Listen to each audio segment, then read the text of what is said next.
We actually dive into that, right? We dive into, once we explore, someone like you're really self-aware. A lot of clients, sometimes they don't come to me really self-aware, but we get there for the most part. And now it's like, all right, so these are your strengths and your weaknesses, right? Who do you need around you to build you up in the places where you're weak? So now it's like the A team, right? Everyone had their thing, their strength.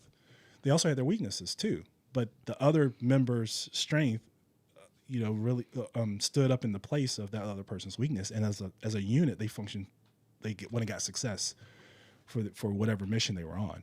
So you're the same. And a lot of times we don't think about our values. We don't think about where we're going. So therefore, the people we're around, even though you can love them, but sometimes they're not good for where you're trying to go. Yeah. And then we get into the loyalty. Loyalty is big for me, but man, if I go out here and I'm doing this coaching thing, Our Town Podcast needs to be a number one because of the value that you bring and the people that you serve. My coaching needs to be out there so people can see, so I can help people and save some lives. And so I have to think about that and think about who do I have around me that will help that process. And the people who won't, I got to just create distance in between us because there's lives that need to be helped. Let's talk a little bit about going back to what you were saying about just helping someone. It's outside the contract or the agreement. Yeah. But, I think to summarize what's going on in your mind, it's just the right thing to do, right, for that person. Right. You might, whether you are seeking anything or not, I think, it's karma. It's, if it's the right thing to do, then at some point it might come back to you. Right. It might be 5-10 years down the road that one of those in those two parties do something, to reciprocate that gesture. Yeah. Or if not, but how do you feel about, it's kind of like, but sometimes I struggle with the nice guy, finishes last. Right. Or sometimes I'm probably just like you. I'm going to be that nice guy. Yeah. I don't know if I can be a mean guy, but at the same time, it bothers me if I feel like these other people that I would say never have those qualities seem to succeed more than I do. Yeah. And success is whatever it is. Yeah. You know what I mean? Mm-hmm. I struggle with that at times. Yeah. When you brought my picture up, right, and I told you, hey, you see all these things and they all look good, but what people don't get to see is I was running from stuff, right? Things, getting away from the neighborhood and getting away from temptations and things like that. It's the same too, and it could be that those people, maybe they do sleep well at night. The people who are doing whatever, all the things to get a certain thing. I will tell you this, for me, it's every action creates momentum, right? Action creates momentum.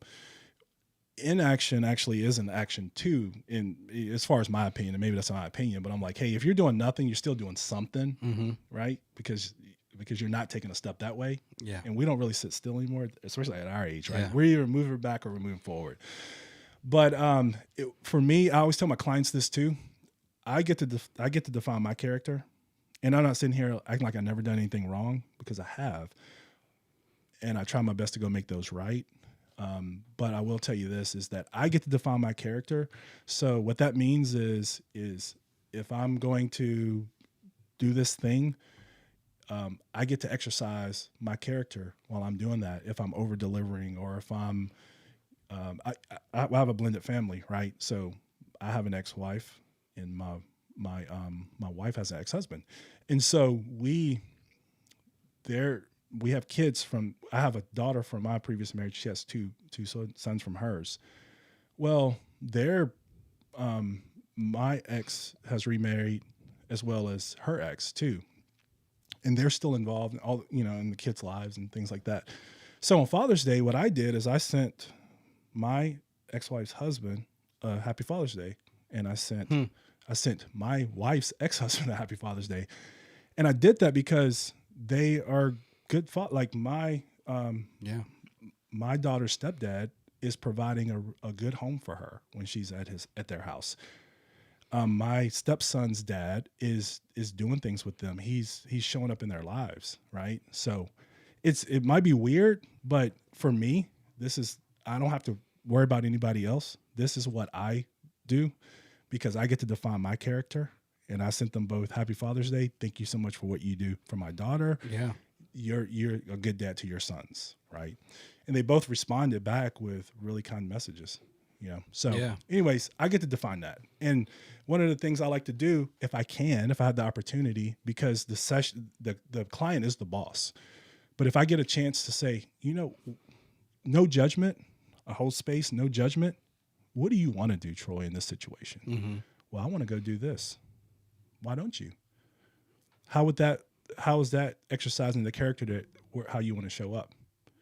And a lot of my clients, man, they get to have that space and that permission. They get to give themselves permission to do things that society might tell you, why would you do that? That's crazy. Yeah. Well, even though I have a CPAP, I sleep very well at night.